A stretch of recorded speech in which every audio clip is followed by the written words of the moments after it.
Hello, my name is Rose Metro. I'm so glad to be here with you. I will share my screen and start my slideshow. Welcome to the Post-Secondary Education Conference. My talk is called Unfinished Bridges, Acknowledging and Removing Barriers to Access in Post-Secondary Education. First, I want to start with a little bit about me.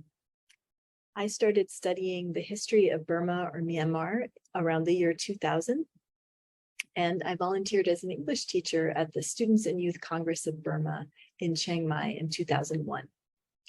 After that, I finished a master's degree and a doctoral degree focused on teaching histories of multiple perspectives on history to promote national reconciliation. And the photograph is of a school in Mesot that I worked with and did research there. It was called Setana. And those are my friends, Saya Pocho and Saya Manisha, who are now in the US, but had this wonderful school on the border. I also co-authored Mote Oo's book, Histories of Burma. And currently I work at the University of Missouri, training teachers there. So we often talk about post-secondary education as a bridge, but it can also be a bridge that's unfinished, that doesn't make it quite to the other side of the river. I recently got to know a student for whom that was true. So I was matched with this student as a mentor through the Burma Studies group. He's a young man who finished 10th standard in Yangon. He's very bright. He learned a lot through self-study. He has great English, but he's also from a single parent family and does not have much money. He really wants to study educational policy, preferably in Europe. And when I first heard his story, I thought for sure I could help him find some opportunities, but it proved more difficult than I realized. So he had already been attending courses at alternative online institutions and also in-person institutions in Yangon, but they don't lead to degrees. And so there wasn't a clear pathway forward there, although he was still learning, and also political concerns interrupted some courses.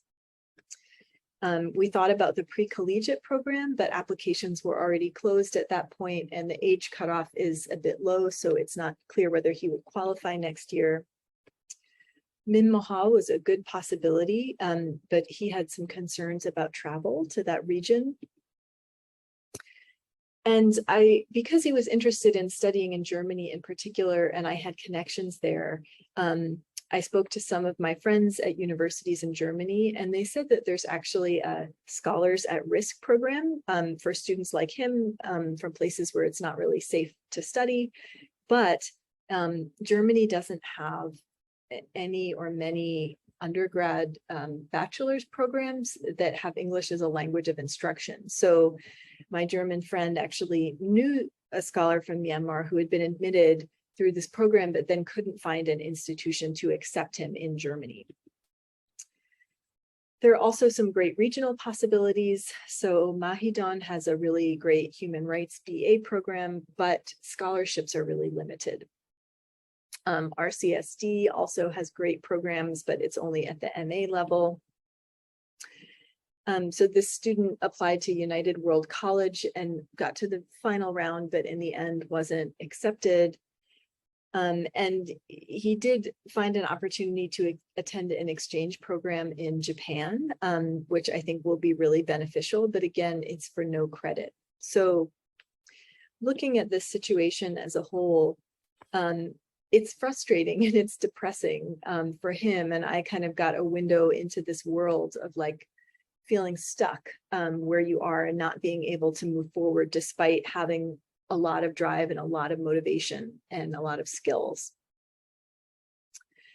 So I hope that at this conference, you can discuss the challenge that we're all facing of how to create opportunities for students like this, as well as those who may be facing more obstacles than he is. So what if students' English and/or Burmese is not yet developed? Or what if they have a disability? a physical disability, or even other kinds of disabilities? What if they have family responsibilities or children of their own? How would it be possible for them to access post-secondary education? What if they have inconsistent internet access? Even the application process to a post-secondary program can be difficult without that. And I want you to pause for a minute here and think of other obstacles that you may be aware of or that you may have faced in your educational journey. So pause, write them down, and then hopefully you'll have a chance to share with other participants later at some point. So this was just a very short list that I came up with, but I bet you can think of more factors.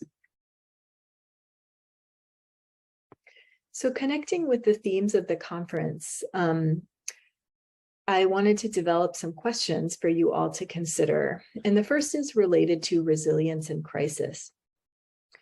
So how can programs adapt to the current situation and help students do so as well? I think there's a lot of opportunity in crisis situations, but it can be difficult to find it.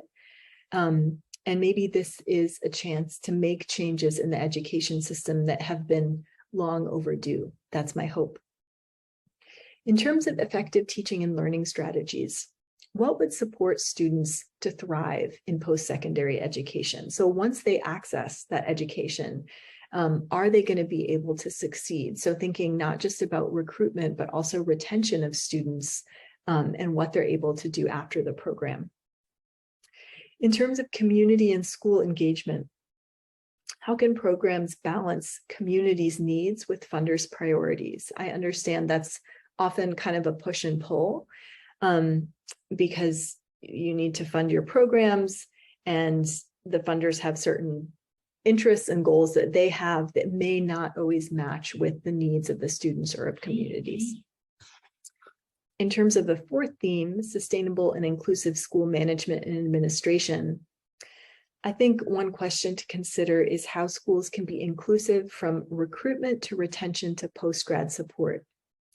So even in the application process for a lot of these post-secondary programs, there may be some requirements that are quite difficult for some students to meet. So for instance, United World College required a recommendation letter in English.